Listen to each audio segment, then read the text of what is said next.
Tus dibujos no se parecen. ¿Qué? ¿No se parecen a lo que estás dibujando y siempre te quedan todos desproporcionados? Este video es para que eso te deje de seguir pasando. Hablaremos de 3 conceptos que tienes que tener en mente antes de empezar cualquier tipo de dibujo. Número 1. Encuadre. El primer paso es preguntarnos qué elementos de nuestra escena o referencia vamos a considerar para nuestro estudio, qué tipo de formato tiene nuestro soporte, los elementos que serán representados caben dentro de nuestro soporte. El formato de nuestro estudio será el mismo que el del soporte. Nuestro estudio será vertical, horizontal, circular.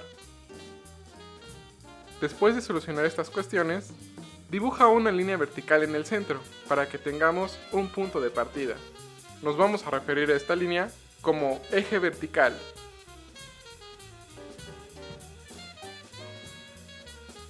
Esta guía nos sirve para representar la relación entre el punto más alto en la referencia con la parte más baja dentro de nuestro encuadre. También funcionará como punto de partida para valorar las relaciones entre los puntos interiores de importancia. Pero me estoy adelantando, ya estamos hablando de proporción. ¿Qué es proporción? Es la relación de correspondencia entre las estructuras que componen nuestra referencia, además de su relación con el espacio y el tamaño de nuestro soporte. La nariz está muy grande. Emotional damage. Un gran consejo para empezar es realizar tu estudio del mismo tamaño que la referencia. Esto facilitará la comparación directa de las relaciones que hay entre nuestras marcas y la referencia. Aquí podemos alcanzar a notar una ligera distorsión debido al tipo de lente en mi cámara. Localiza los puntos en los extremos de tu referencia, el más alejado hacia la izquierda, el más alejado hacia la derecha, el punto más alto y el punto más bajo. Puedes hacer subdivisiones entre tercios o mitades en tu referencia, para tener mayores puntos de comparación. En este caso, usaremos puntos específicos de referencia situados en líneas horizontales, para medir todos los elementos y las relaciones entre ellos. Usa la cantidad necesaria de divisiones que creas conveniente para ti.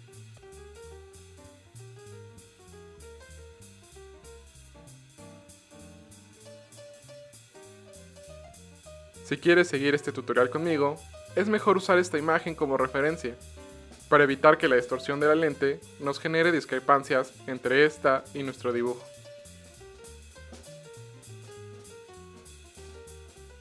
¡Voilá!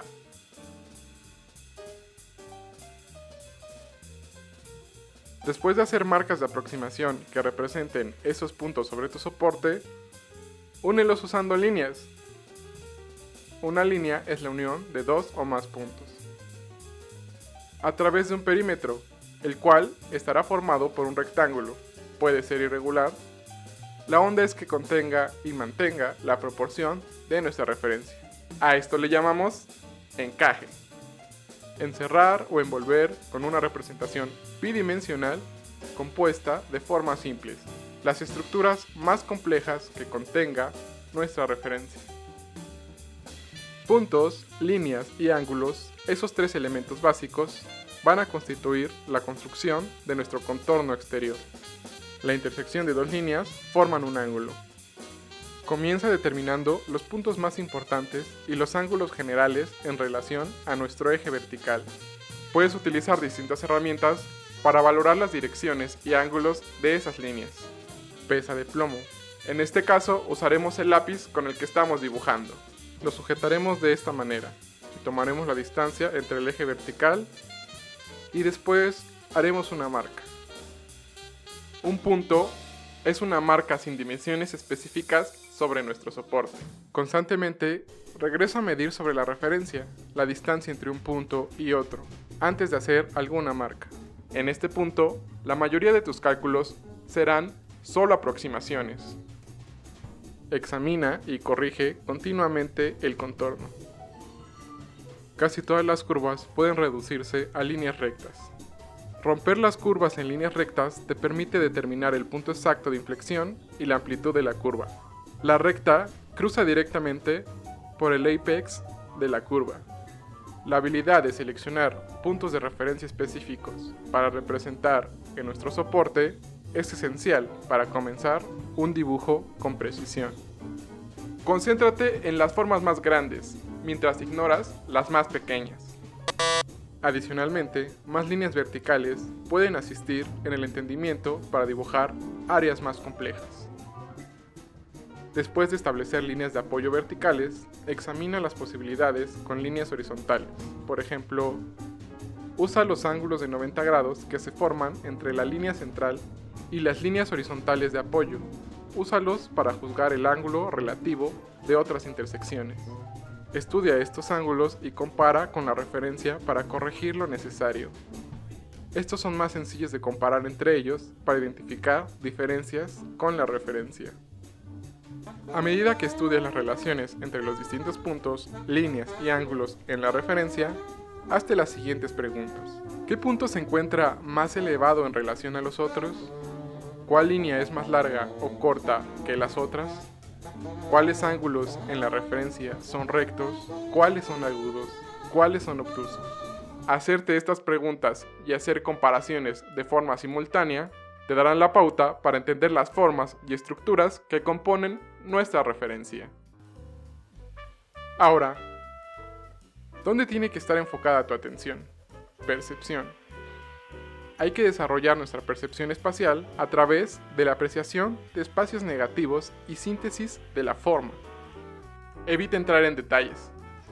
Una vez que ya tienes el perímetro exterior que encaja la referencia, vamos a desarrollar un encaje más conciso de la referencia al ubicar más ángulos. Localiza qué puntos interiores de importancia se cruzan con el eje vertical y represéntalos en tu estudio.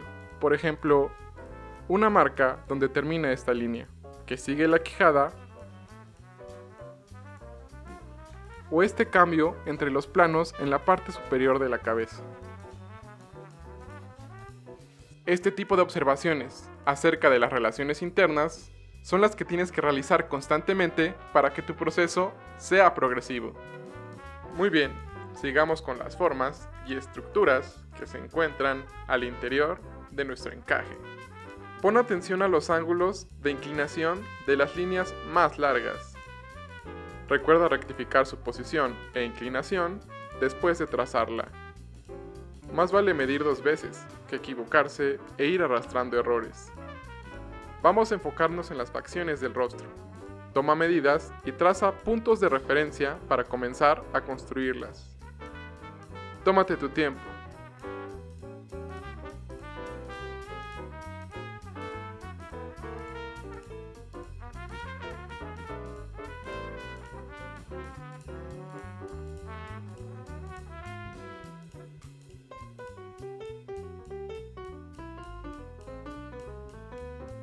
En este punto, tu estudio debería contener trazos indicando la altura y lo ancho de contornos y puntos interiores de importancia, en este caso, en las facciones.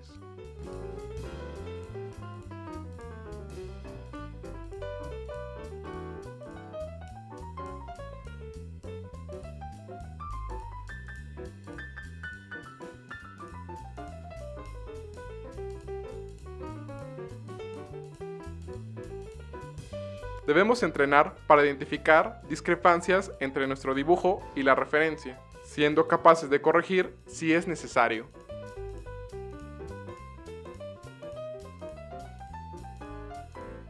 El siguiente paso es dibujar los límites de las sombras. La división entre la sombra y la luz se indica con una frontera representada con líneas. En su mayor parte, la línea de la sombra es una generalización de la complejidad que abarca la proyección de la sombra principal. Entrecerrar los ojos ayudará a descubrir esta línea divisora entre las zonas de luz y las zonas generales en sombra, ya que los distintos tonos se consolidarán en masas individuales. En este momento, debes evitar encerrar en un contorno los medios tonos. Estamos trabajando solo alto contraste, blanco y negro.